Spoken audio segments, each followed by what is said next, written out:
Hi, this is Rio from Skin and Scales. Coronavirus is around the globe, and the blame for the virus is going on bats. Are they really responsible for coronavirus? Let's find out. Viruses that can be transferred to other species, including humans, like rabies and salmonella, and from humans to other species are called zoonotic viruses. Bats are in a league of their own. These flying mammals host over 60 zoonotic viruses.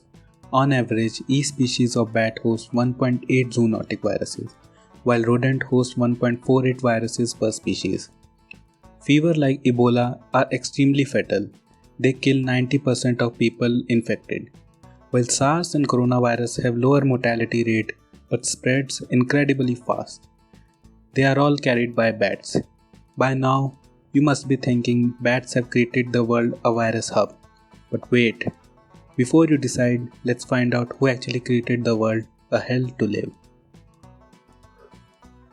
Humans have started creeping into the areas where bat lives naturally, especially in tropics, which has led to an increased risk of contact with these animals.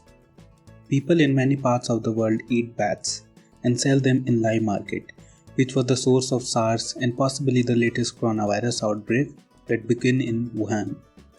As people continue to move into the jungle of planet, they will see more and more outbreaks of zoonotic diseases. Bats carry more human pathogens than any other animal. Why? Bats love to live close to one another.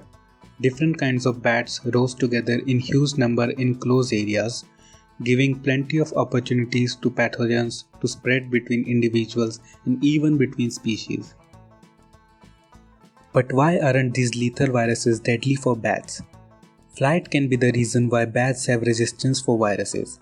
It takes lots of energy to fly, and when a lots of energy is being utilized, a lots of reactive waste is produced which destroy the DNA. To prevent this from damaging the DNA of bats, they have over time evolved a sophisticated defense mechanism that also helps them prevent from viruses. Other researchers have suggested that bats have super tolerance to high temperature. When bats fly, their internal temperatures are increased to 40 degrees Celsius, which is not ideal for many viruses. Only the viruses that have evolved tolerance mechanisms survive in bats. These hardy viruses can therefore tolerate human fever. What is good thing for bats is a bad thing for humans. We certainly cannot create vaccines and drugs for all those emerging pathogens.